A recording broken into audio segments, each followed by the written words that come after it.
Est-ce qu'il y a une vie après la mort? Est-ce que nous sommes libres ou déterminés? Qu'est-ce que le bonheur? Est-ce qu'on peut l'atteindre? Qu'est-ce que la justice? Comment s'en approcher? Ma mère, toute dépressive qu'elle fut, avait des moments de gaieté, de joie, de bonheur au moins apparent, sauf que quand elle semblait heureuse, ça sonnait faux.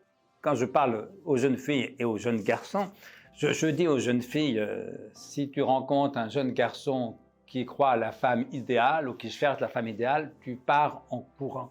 Les vraies histoires d'amour commencent quand on n'est plus amoureux. C'est ça que les jeunes ont du mal à concevoir. Il y a l'amour vrai. Il y a l'amour vrai qui n'est plus l'amour d'une illusion, mais l'amour d'un être dans sa réalité, dans sa fragilité. Bonjour André. Bonjour. Merci d'avoir accepté cet entretien aujourd'hui à Paris. On s'était croisés, nous, à Grenoble, dans le réseau Business Mind, pour ne pas les citer. J'ai été attirée par la science, la réflexion, les contours. Voilà. Il y a beaucoup de réflexions que vous avez abordées sur l'entrepreneuriat, sur le sens du travail, sur plein de domaines qu'on va parcourir aujourd'hui. Vous êtes le philosophe français, on peut dire, contemporain le plus célèbre, j'ai envie de dire, mais vous êtes assez humble pour ne pas le dire, donc je vais le dire.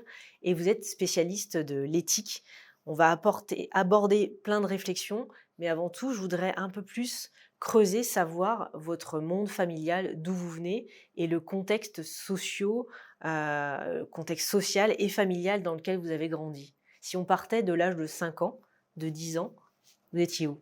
Écoutez, je suis né en 1952, donc au début des années 50. Toute mon enfance a baigné dans les années 50, mon adolescence dans les années 60. Et elles sont très différentes, parce que les années 50 en France, c'est encore très proche de la France d'avant-guerre.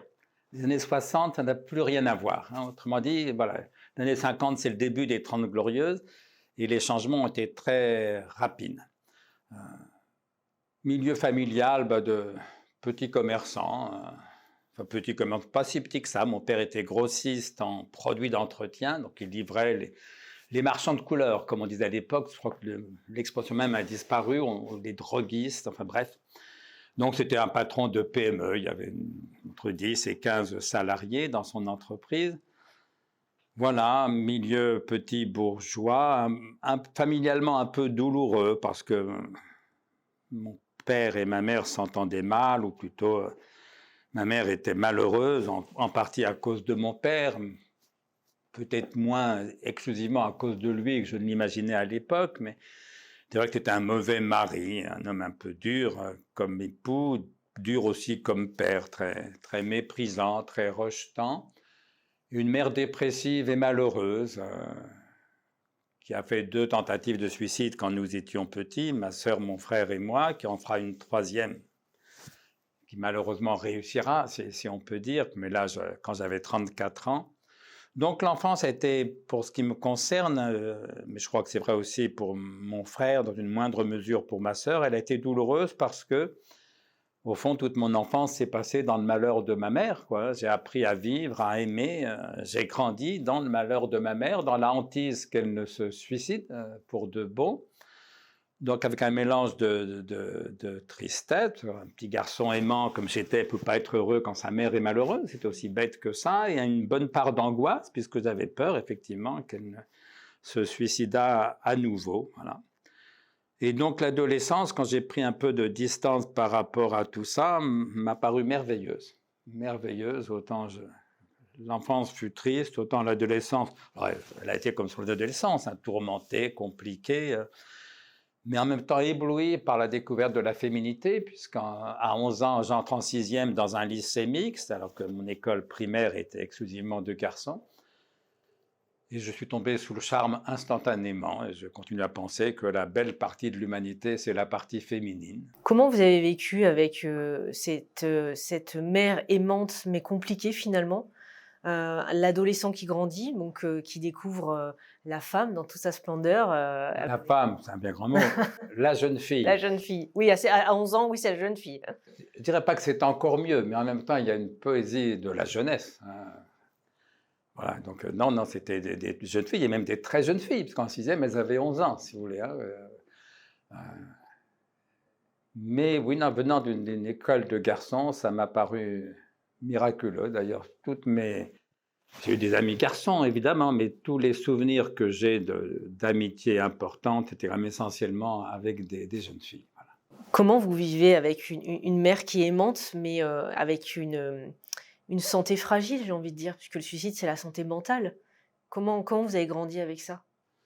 J'ai fait comme j'ai pu. Elle était malade des nerfs, comme on disait à l'époque, hein, dépressive, avec des tendances alcooliques, alors qui étaient plutôt des symptômes de sa dépression ou de sa pathologie qu'autre chose. Ce n'était pas la cause, mais les effets étaient là.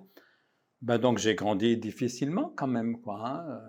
Quelle singularité de votre enfance, donc on voit des petits détails, ont déterminé ou n'ont pas déterminé votre parcours? On vous connaît le philosophe d'aujourd'hui, mais on passe de l'adolescent, de l'enfant, de l'adolescent, 11 ans, jusqu'à aujourd'hui. Qu'est-ce qui se passe? Quels ont été les déclencheurs et comment on arrive philosophe, en fait? Comment on arrive à la philosophie? Ben moi, je l'ai découverte un petit peu avant la terminale, en lisant des livres, essentiellement Blaise Pascal, Les Pensées, Kierkegaard, Crainte et Tremblement, et puis Albert Camus, Le Mythe de Sisyphe. C'est des livres qui m'ont passionné. Je les ai lus, je devais être en seconde, en première, selon les cas. Mais à l'époque, moi, je voulais être écrivain. Hein, quand j'avais, même très tôt, vers 7-8 ans, je voulais être écrivain. Et comme à l'époque, je ne lisais que des romans, je voulais être romancier. Et ce qui s'est passé, c'est qu'arrivant en terminale, découvrant la philosophie pour de bon, bah, j'ai trouvé que c'était encore bien plus intéressant que la fiction. Pourquoi inventer des histoires quand le réel est tellement passionnant en lui-même? Voilà, donc la première chose, c'est que moi, ça m'a passionné. Voilà. Un de mes amis médecins, passionné de philosophie, quand ses confrères lui demandent « Mais pourquoi tu t'intéresses à la philosophie ?» Il répond « Parce que c'est très intéressant ». Et je pense qu'effectivement, c'est la meilleure des réponses. Donc il y a d'abord eu cette passion intellectuelle pour la philosophie. Au fond, les plus grandes questions sont des questions philosophiques. Sincèrement, E égale MC2, c'est un intérêt quand même surtout anecdotique. Imaginez qu'on découvre tout d'un coup que E égale MC3, ça ne change rien à votre vie. Voyez, bon. En revanche, est-ce qu'il y a une vie après la mort? Est-ce que nous sommes libres ou déterminés? Qu'est-ce que le bonheur? Est-ce qu'on peut l'atteindre? Qu'est-ce que la justice? Comment s'en approcher? Voilà des questions vraiment passionnantes. Si vous voulez, à côté, la plupart des questions, oui, sont soit anecdotiques, soit dérisoires. Donc il y a eu cette passion intellectuelle pour la philosophie. En quoi ça s'est rattaché à mon enfance? C'est un petit peu plus compliqué. Je m'en suis expliqué dans un texte que j'ai appelé « Maman », que vous trouverez dans mon dernier livre, qui s'appelle « La clé des champs et autres impromptus », où j'explique que ma mère, toute dépressive qu'elle fut, avait des moments de gaieté, de joie, de bonheur au moins apparent, sauf que, quand elle semblait heureuse, ça sonnait faux. On sentait que c'était du théâtre, du cinéma. Alors qu'à l'inverse, quand elle était malheureuse, quand elle me pleurait dans les bras, ça sonnait tragiquement vrai. Et donc j'en avais tiré la conclusion dans ma petite tête d'enfant que la joie était du côté de l'illusion, du semblant, et que la vérité, à l'inverse, était du côté de la tristesse. Et donc, en un sens, j'étais mal barré dans l'existence. Je naviguais le choix entre une fausse joie et une vraie tristesse. Et puis, j'ai fait de la philosophie, et ce que j'ai découvert chez les philosophes, c'est l'inverse. À savoir que c'est l'illusion qui rend malheureux, parce que toute illusion débouche sur une désillusion. Alors qu'à l'inverse, la vérité ne rend pas forcément joyeux, il y a des vérités qui rendent tristes, mais permet au moins de voir les choses telles qu'elles sont, de prendre sa vie en main et de se battre. Et donc finalement, j'ai appris à philosopher un peu contre ma mère, encore une fois que j'aimais et que j'aime toujours passionnément, mais contre cette espèce de goût qu'elle avait pour l'illusion, pour le semblant au fond. Je l'ai écrit dans ce texte, elle était un peu comme Madame Bovary, elle rêvait sa vie au lieu de la vivre, et donc elle était évidemment malheureuse. Et donc le choix philosophique a été de choisir résolument la vérité, même désagréable, même triste, contre l'illusion, même confortable. Ce qui ne va pas de soi. Nous sommes un colloque en Espagne, il y a plus de 30 ans, c'était un jeune philosophe sur l'illusion, mais qui rassemblait essentiellement des intellectuels français. Moi, j'avais préparé mon exposé contre l'illusion, évidemment. Et j'ai découvert que tous mes collègues, au contraire, étaient pour l'illusion. Alors que moi, au contraire, l'illusion, j'ai horreur de ça. Voilà, j'aime la vérité, même désagréable, même amère, même triste, beaucoup plus que quelque illusion que ce soit, même agréable. Et donc maintenant, pour prendre un exemple, si je rencontre une jeune fille enfin, quand je parle aux jeunes filles et aux jeunes garçons, je dis aux jeunes filles, si tu rencontres un jeune garçon qui croit à la femme idéale ou qui cherche la femme idéale, tu pars en courant. Et je dis aux jeunes garçons, si tu rencontres une jeune fille qui croit au prince charmant, tu te barres en courant. Tu ne peux que le décevoir, que la décevoir. Ça ne peut pas marcher puisque forcément, elle cherche une illusion qui n'existe pas. Voilà, et donc, à l'inverse, une fois un journaliste me demandait quel genre de femmes j'aimais. J'avais répondu, pensant à une amie proche, je lui avais répondu, les femmes que j'aime, ce sont les femmes qui ne se font plus d'illusions sur les hommes, mais qui les aiment quand même. Et c'est le plus beau cadeau qu'elles puissent nous faire, parce qu'au fond, voilà, si on se fait des illusions sur moi, je ne peux que décevoir. Voilà, je ne peux que décevoir. Et d'ailleurs, la passion amoureuse qui est faite d'illusions est forcément déçue. Et c'est pour ça que les vraies histoires d'amour commencent quand on n'est plus amoureux. C'est ça que les jeunes ont du mal à concevoir et éventuellement à accepter. Et je crois qu'au contraire, c'est ça l'essentiel. Voilà. C'est que, au fond, être amoureux, c'est quoi? C'est pas aimer l'autre. D'abord, c'est s'aimer soi, surtout. Et puis, c'est aimer les illusions qu'on se fait sur l'autre. Oui, alors qu'est-ce qui restera quand tu auras appris à la connaître ou à le connaître tel qu'elle est, tel qu'il est? Voilà. Et donc, il y a deux conceptions de l'amour. Il y a la passion amoureuse qu'il faut vivre quand elle est là. Surtout, il ne faut pas s'interdire de vivre ça. D'autant que ce n'est pas grave, ça ne durera pas de toute façon. Et puis, il y a l'amour vrai. Il y a l'amour vrai qui n'est plus l'amour d'une illusion, mais l'amour d'un être dans sa réalité, dans sa fragilité, dans sa banalité, dans sa singularité.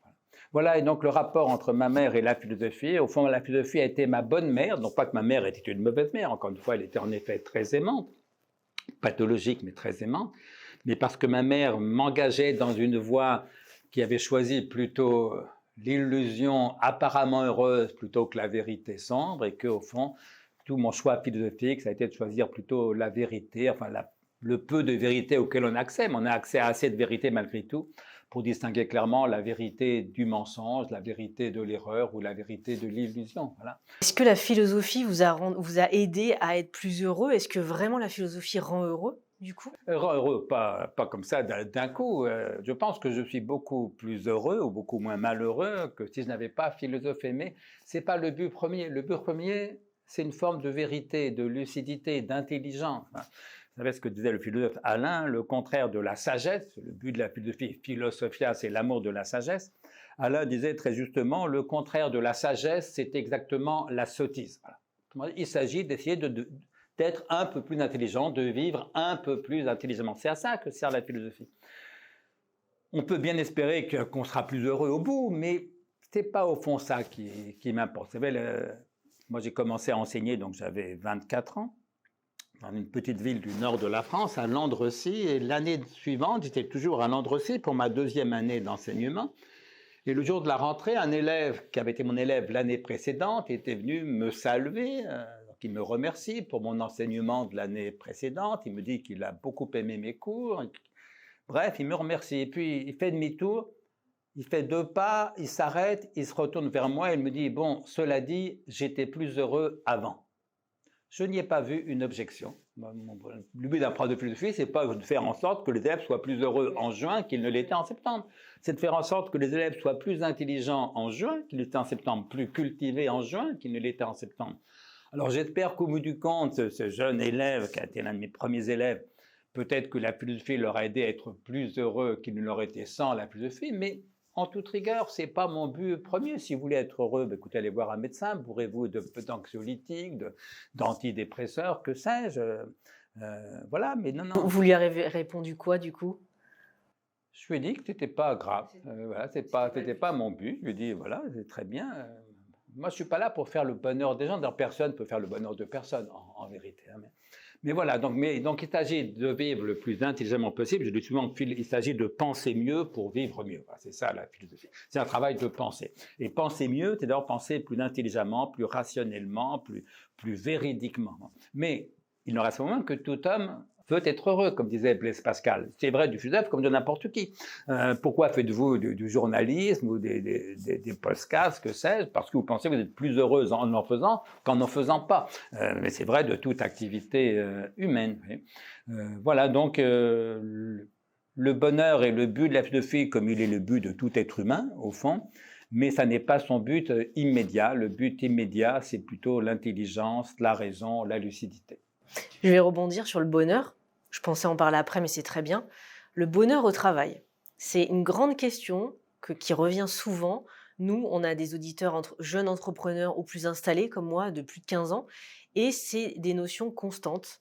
On va parler aussi des autres générations, mais c'est quoi le bonheur au travail et est-ce que vraiment il y a du bonheur dans le travail? Écoutez, il faudrait interroger les travailleurs, mais ça dépend lesquels. Alors, commençons par dire l'essentiel. On travaille parce qu'on a besoin de gagner sa vie. Voilà. Autrement dit, contrairement à ce que croient spontanément la plupart des chefs d'entreprise, le travail n'est pas un but en soi. Le but en soi, c'est de vivre. Mais il se trouve que pour vivre, on a besoin de gagner sa vie, que sauf à être très riche, il faut trouver un emploi, soit salarié, soit libéral ou indépendant, pour gagner sa vie.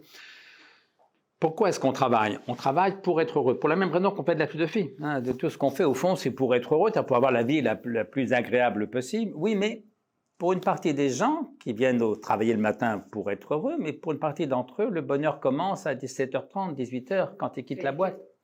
C'est quand même dommage d'attendre la fin de la journée pour commencer à être heureux. Pour d'autres, le bonheur commence le vendredi soir, au début du week-end. C'est vraiment dommage d'attendre la fin de la semaine pour commencer à être heureux. Pour d'autres, le bonheur commence le 1er juillet, le 1er août, au début des vacances. Pour d'autres, croient-ils, le bonheur commencera au début de la retraite. Alors là, c'est vraiment très très con d'attendre la fin de la vie pour commencer à être heureux. Et donc, la difficulté, c'est de créer des conditions telles que les travailleurs, et spécialement les salariés en l'occurrence, n'attendent pas la fin de la journée de travail pour être heureux. Reste à savoir ce que c'est que le bonheur. Avant de dire ce qu'est le bonheur, disons d'abord ce qu'il n'est pas. Le bonheur, ce n'est bien sûr pas une joie constante, permanente. C'est ce que j'appelle la félicité. Alors, si vous rêvez que les salariés au boulot ils soient joyeux pendant 35 heures par semaine, vous vous racontez des histoires, c'est impossible. Le bonheur, ce n'est pas non plus la satisfaction de tous nos désirs, ce que j'appelle la plénitude ou la satiété. D'abord, la plénitude, la satiété, ça serait très ennuyeux si tous nos désirs étaient satisfaits, mais en plus, c'est impossible parce que nos désirs sont ouverts à l'infini. Et donc, par définition, on a toujours une part de nos désirs qui sont insatisfaits. Et donc, qu'est-ce que le bonheur? La définition que je propose, qui va vous paraître au départ très triviale et même décevante, et que je crois en vérité très éclairante, la définition que je propose, c'est de dire que le bonheur, c'est simplement le contraire du malheur. Vous allez me dire, on n'est pas très avancé, on est considérablement avancé. Parce qu'en vérité, le bonheur, à la limite, personne ne sait ce que c'est. D'ailleurs, Kant, au XVIIIe siècle, disait « le bonheur est un idéal non de la raison, mais de l'imagination ». Autrement dit, le bonheur, tout le monde en rêve, mais personne ne sait exactement ce que c'est, ni encore moins comment l'atteindre. Alors que le malheur, ce n'est pas du tout un idéal de l'imagination. Alors ce n'est pas un idéal du tout. Le malheur, c'est une expérience. Vous l'avez vécu ou vous ne l'avez pas vécu. Moi, il se trouve que je l'ai vécu, et plusieurs fois, pour tout vous dire. Et donc, m'appuyant sur cette expérience, je vais pouvoir dire ce qu'est le malheur, puisque je l'ai vécu. Et si, par hypothèse, le bonheur, c'est le contraire du malheur, si je sais ce qu'est le malheur, je pourrais savoir ce qu'est le bonheur. Alors, mon expérience vraie du malheur m'amène à proposer la définition suivante.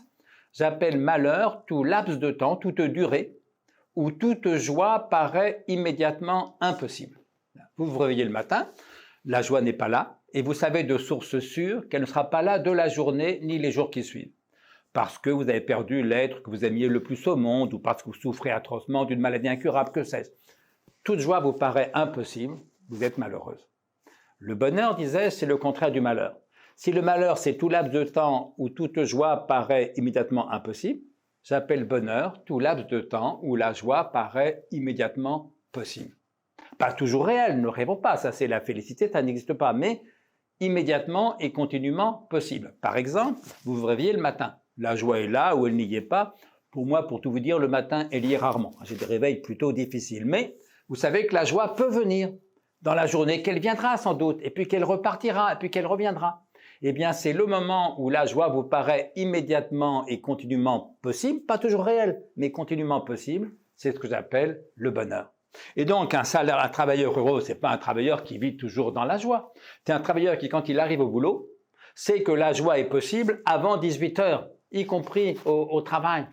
Et ça, c'est le cas, en vérité, d'une majorité de nos travailleurs, puisque je me souviens d'un sondage paru dans le journal La Croix il y a quelques années, pendant l'été.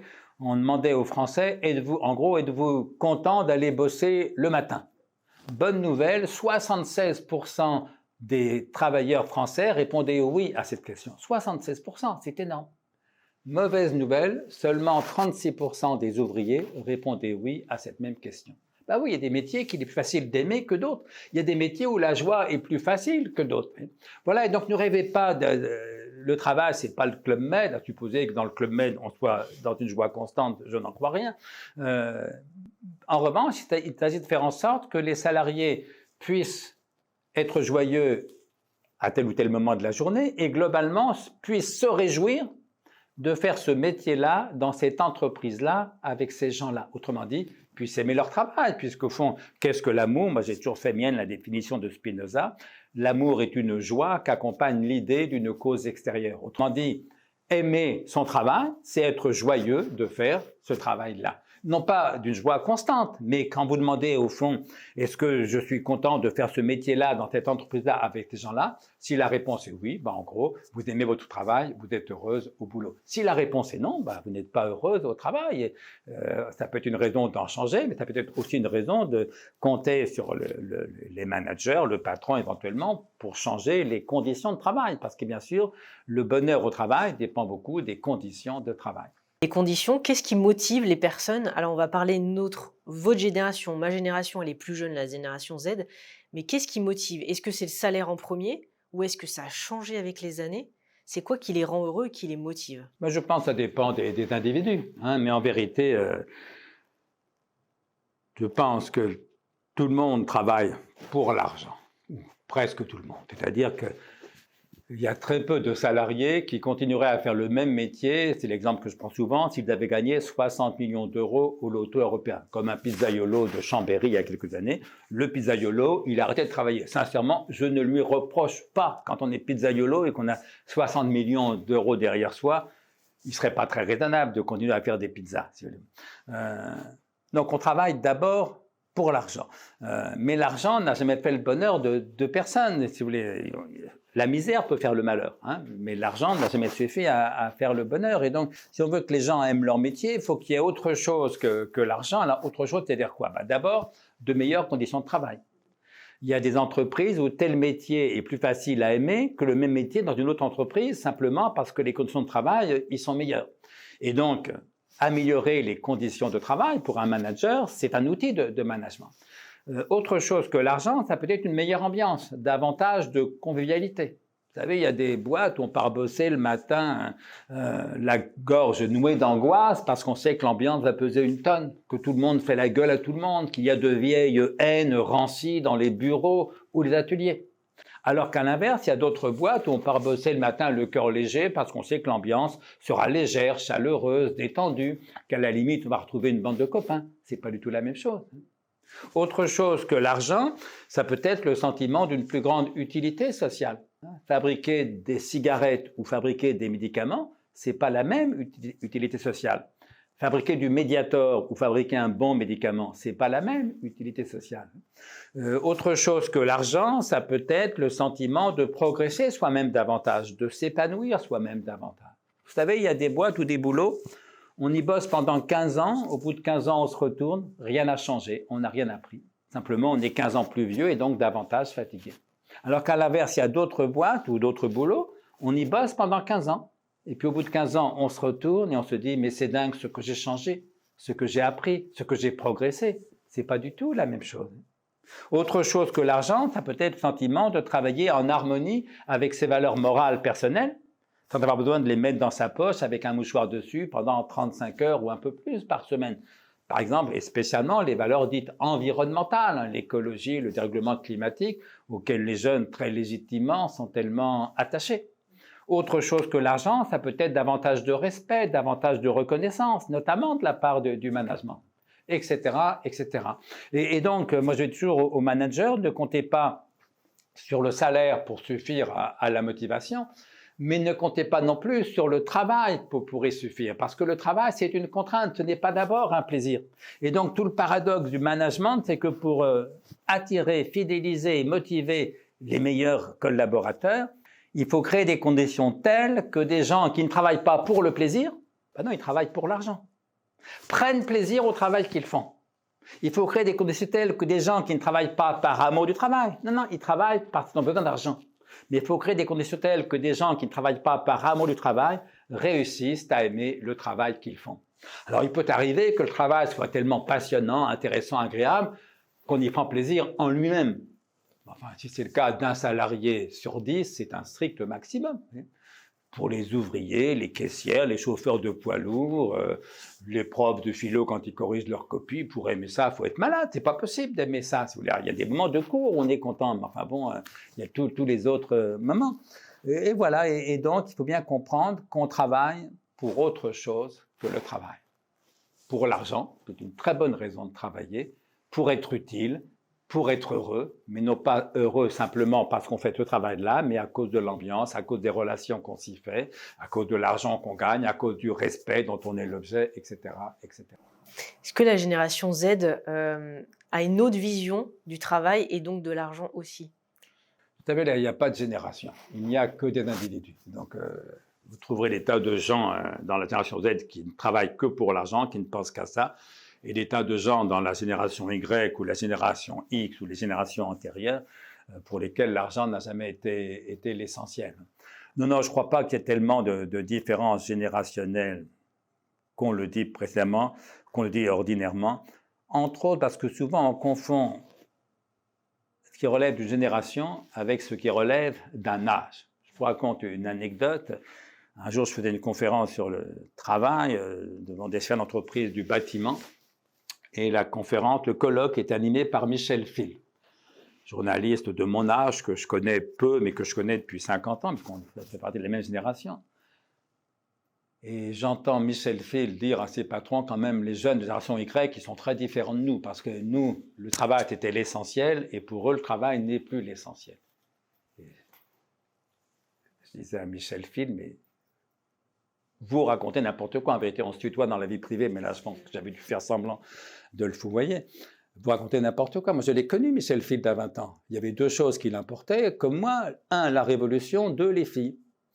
Alors, penser qu'à 20 ans, Michel Fil était passionné par le boulot, c'est pas avoir compris qui était Michel Fil. Ça veut dire que, très sincèrement, il prenait pour une différence générationnelle quelque chose qui est une question d'âge. À 20 ans, qu'on dirait que le travail, c'est l'essentiel, mais c'est un symptôme inquiétant. À 20 ans, bien sûr que l'amour est plus intéressant que le travail. Nous, on avait une passion pour la politique, Michel Fil et moi à l'époque, qui m'est un peu passé, à lui aussi d'ailleurs. Mais enfin voilà, il y a des tas de choses plus intéressantes que le travail. Et d'ailleurs, même à 40 ans ou 60 ans, il y a peu de gens pour qui le travail soit l'essentiel. Parfois à l'échelle d'entreprise. Mais il y a guère que dire ce qu'a bien montré la pandémie, notamment le confinement. Moi, j'étais confiné comme tout le monde, donc j'ai regardé un peu plus les chaînes d'infos continues que d'habitude. Et j'ai vu je ne sais combien de reportages du micro-trottoir où on interrogeait les gens sur ce que la pandémie avait changé dans leur vie. Réponse très largement majoritaire, les gens répondaient la pandémie, ça m'a ramené à l'essentiel. Alors, le journaliste demandait mais c'est quoi pour vous l'essentiel? Alors là, les réponses variaient. Les uns disaient, c'est mes enfants, c'est le sport, c'est le cinéma, c'est la musique, c'est mes amis, mes amours, mes emmerdes, que sais-je. J'en ai pas vu un seul qui ait dit, pour moi, l'essentiel, c'est le travail. La pandémie, ça va ramener au travail. Aucun. Et donc, il faut bien que les chefs d'entreprise comprennent que le travail, ce n'est pas l'essentiel. Le travail, c'est très important, mais il ne faut surtout pas confondre l'important et l'essentiel. L'important, c'est ce qui coûte très cher. Rien ne coûte plus cher en France que le travail. Oui, mais l'essentiel, ce n'est pas ce qui coûte très cher. L'essentiel, c'est ce qui n'a pas de prix. L'important, c'est que c'est un moyen nécessaire. Le travail est donc très important. On n'arrive à rien sans travail, ou à presque rien sans travail. Sauf que l'essentiel, ce n'est pas un moyen nécessaire. C'est ce qui n'est pas un moyen du tout parce que c'est une fin en soi. Et donc voilà, le travail, c'est très important. On en a besoin pour gagner sa vie, pour réussir quoi que ce soit. En gros, il faut travailler, mais ce n'est pas l'essentiel. Est-ce que c'est du coup important d'avoir un travail qui nous passionne, qui nous anime? Certains disent c'est une mission de vie, c'est une raison de vivre. Est-ce que ça c'est important? C'est juste ou c'est faux? Non, c'est vrai, quand on a la chance de faire un métier créatif. Mais il faut arrêter aussi avec cette tarte à la crème sur le travail qui a du sens. Alors ça, c'est Ah c'est très tendance, hein, en 2020. c'est très tendance, mais comme toutes les tendances, c'est illusoire. Par exemple, on a redécouvert pendant le confinement un scoop extraordinaire, on a prévenu tous les journaux. Vous avez vu le travail des éboueurs, ça a vraiment du sens. Ah oui, quand les éboueurs ne travaillent pas, on est vraiment dans la merde, c'est le cas de le dire. Très bien. Donc on est tous d'accord, le travail des éboueurs, ça a du sens. Avez-vous envie d'être éboueur? Oui, ben non. Avez-vous envie que vos enfants soient éboueurs? Non. Autrement dit, oui, bien sûr, le travail des éboueurs a un sens, et deux, personne n'a envie d'être éboueur. Ça veut dire que le sens n'a jamais suffi à la motivation. Alors comprenez-moi bien, un travail qui n'a aucun sens est forcément démotivant. Autrement dit, le sens, c'est-à-dire en gros l'utilité sociale, personnelle éventuellement, est une condition nécessaire de la motivation, mais pas du tout une condition suffisante. Et donc, si quelqu'un fait un travail dont il pense qu'il n'a aucun sens, par exemple le cadre placardisé qui ne sert plus à rien, et qui en a conscience, ben forcément, il va faire un bore-out, comme on dit, il va déprimer, évidemment. Voilà, donc il faut que le travail ait un sens pour qu'on puisse s'y intéresser, mais il n'a jamais suffi qu'un travail ait un sens pour qu'on puisse l'aimer. Et donc, il faut bien voir en face que la plupart des salariés dans notre pays, mais c'est vrai aussi de beaucoup de professions libérales, travaillent pour gagner leur vie, mais c'est une très bonne raison. Il vaut quand même mieux travailler pour gagner sa vie que vivre d'assistanat ou que vivre dans la misère, si vous voulez. Vous voyez, donc, je ne sais pas pourquoi travailler pour l'argent, ça serait mal. Moi, je trouve que c'est très bien. C'est même, au fond, la meilleure raison de travailler. Vous voyez, parce que sinon, ceux qui travaillent pour la gloire, ça veut dire qu'ils sont prisonniers du narcissisme, d'une espèce de vanité un peu ridicule, en vérité. Non, non, travailler pour l'argent, c'est une excellente raison de travailler. Les salariés versus les entrepreneurs, est-ce que les salariés sont plus heureux? Est-ce que les entrepreneurs sont plus heureux et plus libres? Non, non, bien sûr que les entrepreneurs sont plus heureux. Croyez-moi, moi qui ai beaucoup fréquenté de chefs d'entreprise, de salariés, mais la plupart de mes amis sont des salariés. Alors j'ai très peu d'amis chefs d'entreprise, hein, mais par contre les chefs d'entreprise, j'en ai rencontré beaucoup et j'en rencontre beaucoup professionnellement, parce qu'ils m'invitent à leurs travaux, je fais des conférences, j'anime des séminaires. Et là, il n'y a aucun doute, les chefs d'entreprise sont plus heureux que les salariés. Ils sont d'ailleurs en meilleure santé que leurs salariés. J'avais fait une conférence pour une grosse mutuelle qui avait fait une enquête sur la santé des salariés et la santé des chefs d'entreprise. Il apparaissait que les chefs d'entreprise sont en meilleure santé, vivent plus longtemps, dorment mieux que leurs salariés. Ce qui est très paradoxal, parce qu'ils travaillent beaucoup, beaucoup plus, ils ont beaucoup plus de soucis, de responsabilités, et ils vivent mieux là. J'avais proposé comme explication, pour les titiller un peu, le gros avantage des chefs d'entreprise, c'est qu'ils n'ont pas de patron. Donc, avoir un patron, déjà, c'est une souffrance. Enfin, une souffrance, c'est un problème. Pas trop grave quand le patron est à peu près sympathique et respectueux. Ça peut être catastrophique si on tombe sur un pervers narcissique. Bon. Mais donc, ils sont plus heureux d'abord parce qu'ils n'ont pas de patron. Donc, ils sont plus libres, par définition. Et puis, il faut un travail plus créatif. Parce que pour qu'on puisse vraiment se reconnaître dans notre travail, il ne faut pas seulement qu'il soit utile, donc qu'il ait un sens au sens de l'utilité sociale, mais aussi qu'il ait une dimension créative.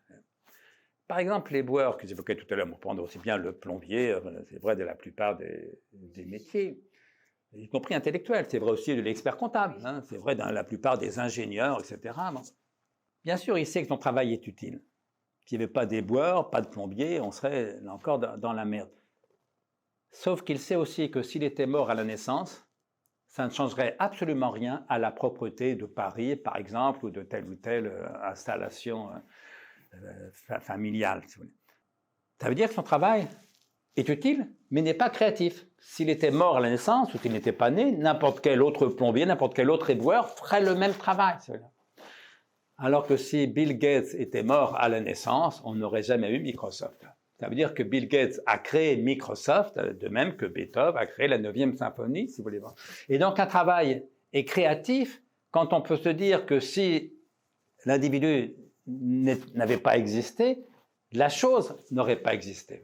Eh bien, de ce point de vue, la plupart des travaux ne sont pas créatifs, ils pourraient être faits aussi bien par quelqu'un d'autre, et beaucoup de directions d'entreprise sont créatives, parce que toi, il a créé sa boîte, auquel cas la boîte n'existerait pas, c'est le cas de Bill Gates et de tant d'autres. Soit la boîte existerait, mais serait quand même très différente. Je ne sais pas pourquoi le patron actuel de la BNP, dont j'ignore jusqu'au nom, mais j'imagine que s'il était mort à la naissance, la BNP serait quand même différente de ce qu'elle est. Et de façon peut-être, pas à 100%, mais de façon sensible. Mon attaché de clientèle à la BNP, s'il était mort à la naissance, la BNP serait exactement ce qu'elle est. D'ailleurs, les attachés de clientèle, ça change tous les 2 ans, et au fond, ça n'a aucune importance. Et donc, voilà, ils font un travail intellectuel, mais qui n'est pas un travail créatif. Et donc, forcément, s'ils l'aiment, c'est pour d'autres raisons que la satisfaction qu'on a dans la création, dans la créativité. Et donc, on peut pas, les patrons, bien sûr qu'on parle de passion. Souvent après mes conférences, il y a un patron qui se croit très malin me dire il y a un mot que vous n'avez pas prononcé, c'est le mot passion. Mais bien sûr, je pense à vos salariés, vous croyez qu'ils font un travail passionnant, hein? Le type qui aime passionnément le métier d'éboueur, sincèrement, il faut s'inquiéter sur son état mental. L'expert comptable qui aime passionnément la comptabilité, il faut quand même s'inquiéter, si vous voulez. Et je dirais même le prof de philo qui aime passionnément corriger des copies. On peut aimer passionnément l'enseignement, quoique à mon avis, ça soit là aussi un peu suspect, vous voyez. Et puis même moi qui aime passionnément la philosophie, il y a des tas de moments où le travail philosophique m'ennuie, me fatigue. Vous savez, la plupart des livres de philosophie, y compris des chefs-d'œuvre, sont ennuyeux quand même très très longtemps et très souvent, si vous voulez. Il faut pas, voilà, faut arrêter de rêver, y compris de rêver le travail, et arrêter de rêver, y compris la philosophie. Et donc la philosophie, c'est d'abord un travail, et comme tout travail, c'est fatigant, c'est souvent ennuyeux, c'est difficile. C'est ça qu'on appelle un travail. C'est jamais tout rose, on n'est jamais au top tout le temps. Si on vous écoute, il y aura peut-être plus de salariés finalement, parce qu'ils sont moins heureux, attention, hein, entre guillemets, moins libres, mais il y en a quand même, heureusement. Oui, parce que tout le monde n'a pas la mentalité pour être chef d'entreprise. Il faut quand même un mental très particulier. J'allais vous dire, est-ce qu'on est entrepreneur? Est-ce qu'on le devient? Est-ce qu'il y a un mindset qui se crée? Oui, je crois on est et on devient entrepreneur, puis les deux peuvent exister. D'ailleurs, tous les entrepreneurs ne sont pas pareils, mais je crois qu'effectivement, dans l'entrepreneuriat, d'abord, il y a un certain goût du risque. Hein, beaucoup de gens préfèrent un métier un peu peinard. Et au fond, moi, j'aurais eu horreur d'être entrepreneur. Des fois, je parle des patrons qui me disent « je ne sais pas ce que je ferai dans 6 mois ». Moi, j'ai besoin de savoir ce que je ferai dans 6 mois. Je ne pourrais donc pas être chef d'entreprise, si vous voulez. Et puis, il faut avoir un certain goût pour le pouvoir. Il faut avoir... voilà. Presque, il faut s'intéresser à des tas de choses pas très intéressantes. D'ailleurs, moi, ils me le disent. Hein, quand je fais une conférence de philosophie, ils sont très contents. Ils me disent grâce à vous, on a pu lever la tête du guidon. Parce qu'ils passent, ça veut dire quoi? C'est-à-dire qu'ils passent leur journée, le nez dans le guidon, comme ils disent, c'est-à-dire à s'occuper de 1000 petits problèmes, en vérité sans intérêt. Sans intérêt. Voilà. Alors, qui s'y intéressent, eux, tant mieux, ça fait partie de leur boulot, vous voyez, mais moi, je ne suis pas là pour les caresser dans le sens du « oh oui, c'est génial, votre boulot, vraiment, quel sens vous avez d'être chef d'entreprise ?» Non, je pense qu'il faut dire la vérité aux gens. Mais en même temps, il ne faut pas non plus noircir le tableau. Encore une fois, 3 Français sur 4 sont contents d'aller bosser le matin. C'est quand même pas si mal que ça, si vous voulez. Et je pense que 9 chefs d'entreprise sur 10 sont contents d'aller au boulot le matin. Et c'est normal parce qu'ils font un boulot plus créatif, plus intéressant, plus rémunérateur, hein, il faut le dire aussi, que la plupart de leurs salariés. Donc on en revient à l'argent. Il y a une notion de sens dont vous parlez régulièrement.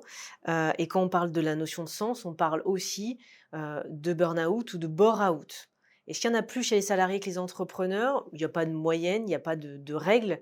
Je crois que le burn-out, j'en entends peu parler chez les chefs d'entreprise. Il y en a peut-être, mais c'est le paradoxe, c'est qu'ils travaillent beaucoup plus que la quasi-totalité de leurs salariés. Moi, j'ai vu des patrons, notamment un patron qui me disait « oh là là, du temps des lois Aubry sur les 35 heures », il nous disait « oh là là, les 35 heures, j'aime tellement ça, je les fais 2 fois chaque semaine ».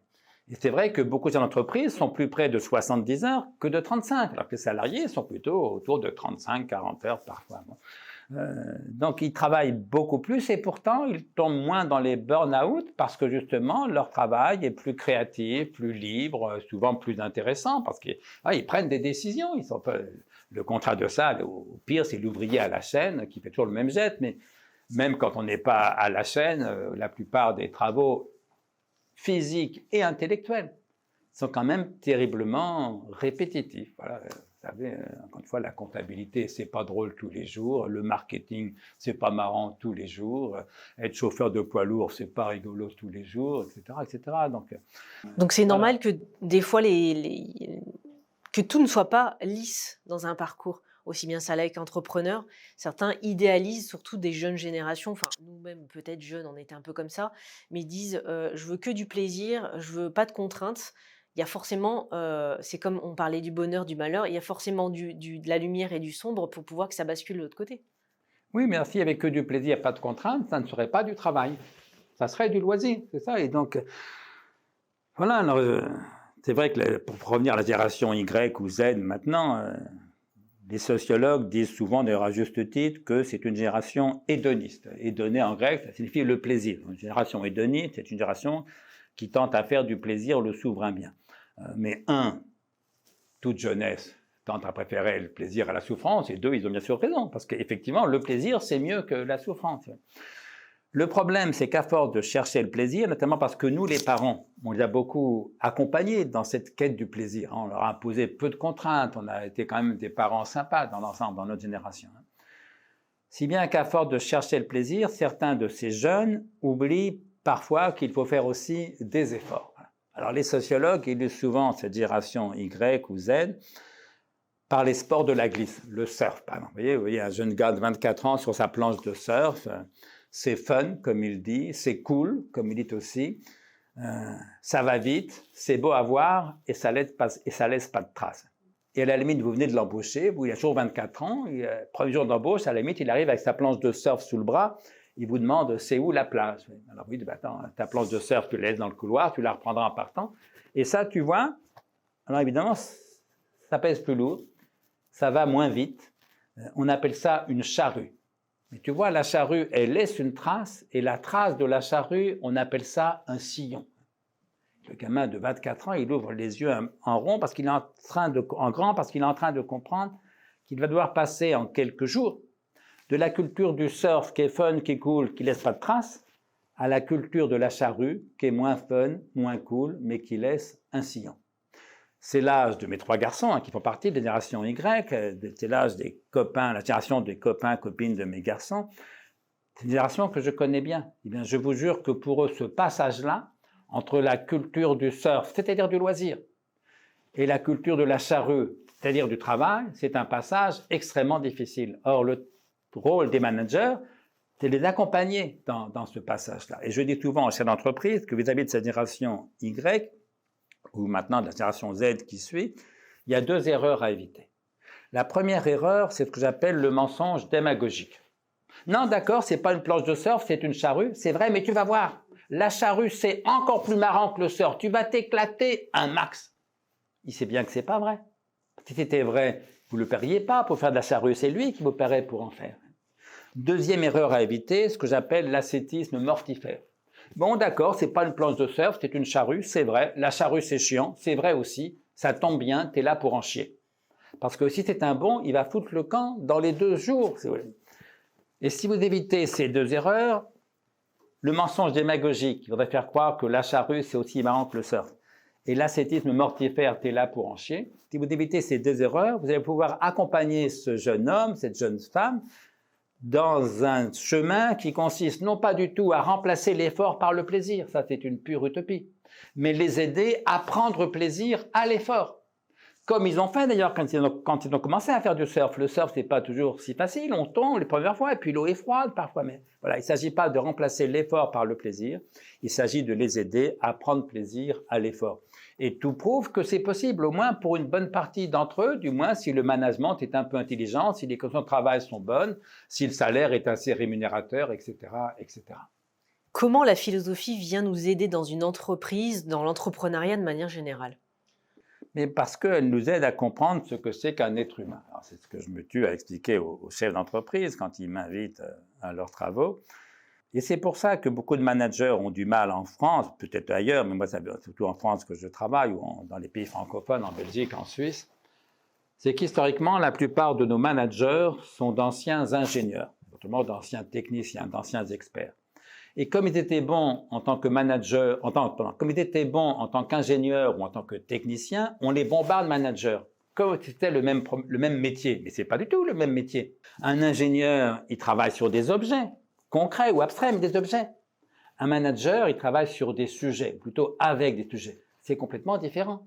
Et donc, ce qu'un manager doit comprendre, c'est d'abord quel est son outil de travail, quel est son objet de travail. Autrement dit, qu'est-ce que c'est qu'un être humain? Alors, ma réponse, ce qui est d'inspiration spinoziste, mais aussi bien aristotélicienne, j'ai cité 1000 fois dans mes conférences dans le monde de l'entreprise, une formule d'Aristote: le désir est l'unique force motrice. La motivation, c'est une certaine occurrence du désir, pas n'importe laquelle, mais il n'y aurait pas de motivation s'il n'y avait pas déjà du désir. Et puis une formule de Spinoza au XVIIe siècle, Spinoza écrit: le désir est l'essence même de l'homme, de la femme, de l'être humain, l'essence même de l'homme. Autrement dit, nous sommes des êtres de désir. Et donc j'explique souvent aux chefs d'entreprise qu'un chef d'entreprise, c'est d'abord et avant tout un professionnel du désir de l'autre. Professionnel du désir de cet autre particulier qui est le client, c'est ce qu'on appelle le marketing. Professionnel du désir de cet autre particulier qui est le collaborateur, le salarié, c'est ce qu'on appelle le management. Et donc des deux côtés, côté client marketing, côté salarié management, un chef d'entreprise, c'est d'abord et avant tout un professionnel du désir de l'autre. Et donc je leur explique dans cette conférence que j'ai faite bien souvent et que je continue à faire, qu'ils ont à leur disposition deux conceptions principales du désir, celle de Platon, le désir comme manque, celle de Spinoza, le désir comme puissance, qui débouchent sur deux conceptions différentes du management, à ceci près que les deux sont vraies. Et que donc c'est pas l'un ou l'autre, c'est forcément les deux, mais que malgré tout, le management est plus riche quand on s'inspire des deux que quand on compte sur l'un seulement des deux, l'une seulement des deux conceptions du désir. Ce serait quoi vos conseils pour que le chef d'entreprise et le salarié cohabitent bien ensemble, et aussi des conseils pour les jeunes générations qui se posent des questions sur ce qu'ils vont faire dans leur vie, s'il faut trouver tel travail, s'il faut gagner autant d'argent? C'est quoi un peu vos conseils pour les jeunes entrepreneurs? Allez. D'abord, ne pas se raconter d'histoire. Voilà. À propos de jeunes entrepreneurs, je me souviens d'une conférence que je faisais pour le CJD, donc des jeunes dirigeants, sur le travail. Ils avaient mis comme thème de leur rencontre une formule de Confucius. Alors, Confucius, dans son infinie sagesse, a dit, je cite exactement la formule de CJD, qui était sur toutes leurs affiches, mais signé Confucius: choisis un métier que tu aimes et tu ne travailleras pas un seul jour de ta vie. Et ils étaient contents, ils étaient fiers d'avoir trouvé, ah là, Confucius, génial, choisis un métier que tu aimes et tu ne travailleras pas un seul jour de ta vie. Je fais ma conférence, leur demandais, mais vous vous foutez de qui?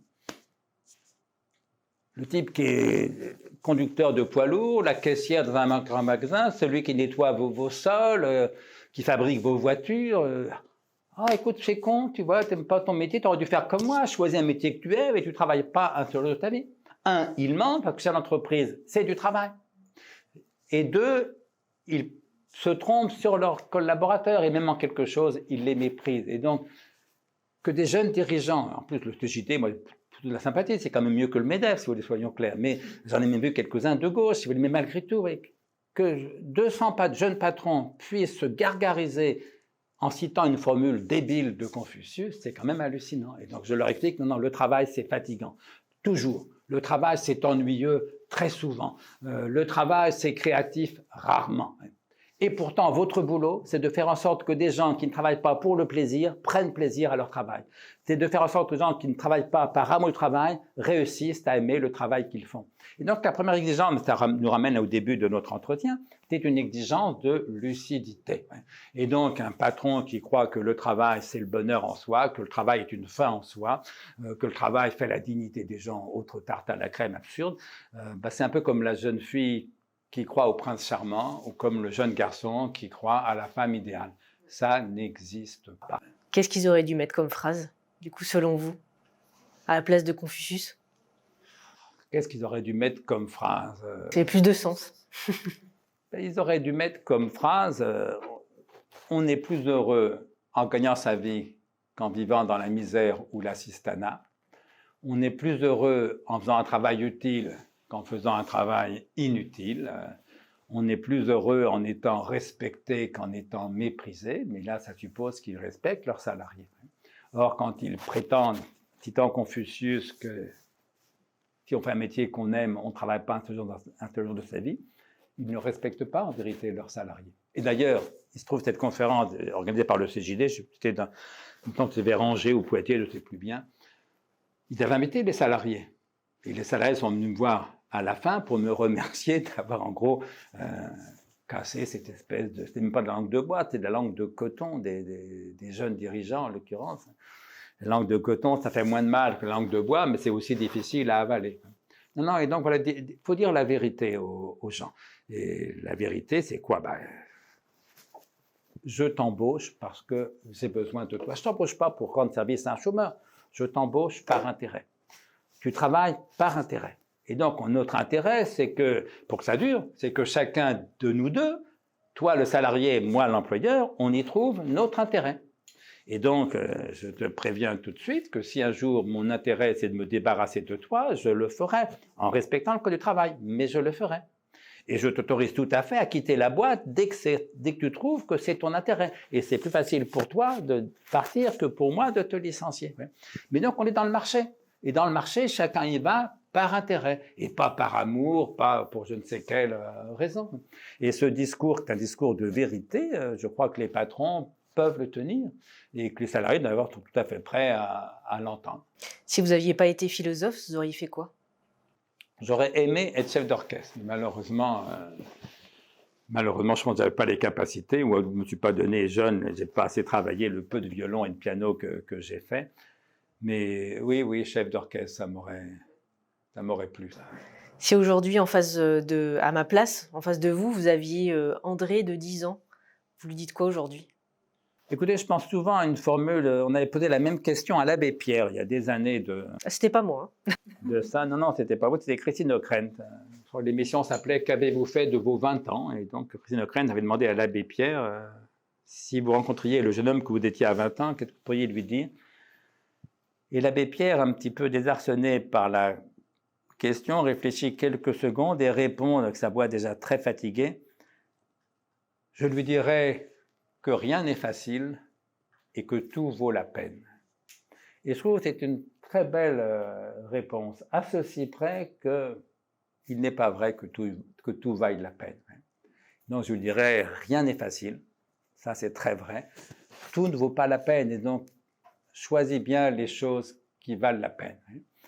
Et donc je lui dirais par exemple, travaille plus.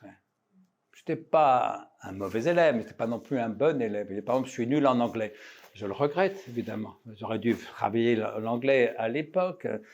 J'aurais dû faire bien plus de mathématiques, bien plus de musique, de piano, de violon quand j'en jouais. Oui. J'aurais dû m'occuper davantage de mes histoires d'amour. Oui. Moi, vous voyez, quand j'avais 20 ans, 21 ans, je vivais en couple avec une jeune fille qui trouvait que je faisais trop de politique et que je ne m'occupais pas assez d'elle. Si vous voulez, 30 ans après, je pense qu'elle avait évidemment raison. Oui. Évidemment raison, parce que j'ai tellement changé d'opinion politique par rapport à ma jeunesse que ça en aurait fait moins, ça ne ferait pas plus mal. Et puis, à quoi ça sert? Oui. Alors que être heureux à deux, ça c'est quand même, ça vaut la peine. Oui. Voilà, et donc, voilà. Rien n'est facile, mais tout ne vaut pas la peine. Et donc, choisis intelligemment les choses qui valent vraiment la peine. Et c'est pour ça qu'il faut faire de la philosophie, parce que le contraire de la sagesse, c'est exactement la sottise. Et je me dis qu'au fond, dans les années 60-70, sans doute après, mais notamment dans ces années-là, il m'est arrivé bien souvent d'être sot. Et je pense que grâce à la philosophie, ça m'arrive moins souvent.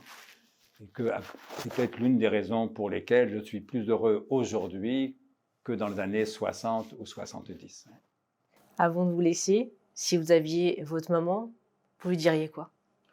Je lui dirais ce que je dis à la fin de l'article que j'évoquais. Vous savez, il y a une expression qui m'a toujours agacé, va au bout de tes rêves. Ça ne veut rien dire d'abord. Ça parle de nos jeunes garçons, moi j'ai 3 filles. Très connu, hein. C'est très tendance aussi. C'est très tendance, mais j'ai horreur des ça qui est tendance m'agace toujours. Mais pas mes 3 garçons, qui étaient des footeux, passionnés de football, en gros à 7-8 ans, mais comme un jeune garçon sur 2, leur rêve, c'était d'être footballeur pro. Et puis dès l'âge de 14-15 ans, ils découvrent que 999 garçons sur 1000 qui ne seront jamais footballeurs pro. Ça veut dire quoi, va au bout de tes rêves? Le rêve est terminé, tu ne seras jamais footballeur pro. Alors quoi, tu tires une balle dans la tête, ça n'a pas de sens, si vous voulez. Bon. Ou la jeune fille qui rêve d'être vedette de la chanson, du cinéma, à 20 ans, elle comprend que ce n'est pas le cas, ou qu'elle n'a pas le physique, ou pas le talent, qu'est-ce qu'elle va faire? Et puis la plupart de nos rêves sont tellement sots, tellement dérisoires, coupables pour certains d'entre eux, narcissiques pour presque tous, si vous voulez. Et puis il y a autre chose, c'est que la seule façon d'aller au bout de ses rêves, au sens propre du terme, c'est de se réveiller. C'est de cesser de rêver. Et donc, ce que j'aimerais dire à ma pauvre mère, si elle était encore vivante, ça serait « Va au bout de tes rêves, ma petite maman chérie, réveille-toi ». Merci André. Merci à vous.